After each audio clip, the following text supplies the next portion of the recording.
আমার ভাই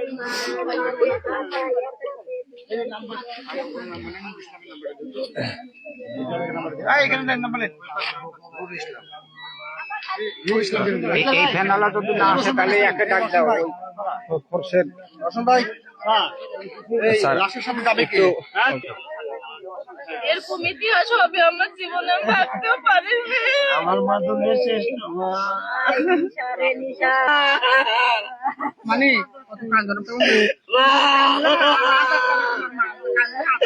আমাকে একটু আগে ফোন করেছিল আমার মা যে বেটা আমার কিছু একটা কর হইতো খারাপ হয়ে যাচ্ছে। আমি বললো যে মা আমি আসছি, ওকে সকাল 10টার ভিতরে চালাতে যা ব্যবস্থা করাচ্ছি মা, আমি আসার সময় না পাইনি রে মা। আমি খোঁজ নিয়েছি, আমি জানি আমি বললাম মা আমি সকাল 10টার সময় নিচ্ছি, ওকে আমি যে কোনো জায়গায় রাখার ব্যবস্থা করছি, আমি ওকে জেলখানায় হোক যে আমি কাকে আমি চন্দ্রা থানা আনোয়ারের সাইকে ফোন দিল, এই নাম্বার ছিল যে ভাই এই শালাকে নিয়ে যাওয়ার ব্যবস্থা করেন। তো বিদ্যুৎ করে এলাকা থেকে বলে আসলো, এখনো নিয়ে যাচ্ছি না, সকাল 10টার ভিতরে এসে গাঁজা মাঝে কিনে ওকে রাখ ঘরে ওকে আমি নিয়ে যাচ্ছি, যে আমি মাকে ফোন দিয়ে জানাবো যে মা ওর ব্যবস্থা একটা করলো, ওকে সকালে তুলে দেবো, ও আর নির্যাতনা সহ্য করতে হবে না। এই কথা বললে ফোন দিচ্ছে আমার মা, ফোন দিচ্ছে না, আমার মা ফোন দিচ্ছে না।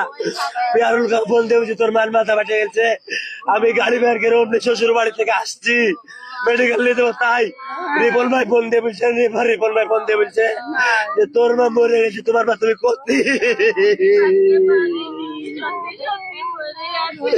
আমি মেনে নিতে পারছি না, আমার জীবনে ওদের সাথে মেনে নিতে পারলো না। ও দর্শক, প্রকাশকার লাইভে সবাইকে স্বাগতম। এই মুহূর্তে দেখতে পাচ্ছেন খড়খড়ি বাজারে নারকেলবাড়ি এলাকায় ছেলে কুপিয়ে হত্যা করেছে মাকে।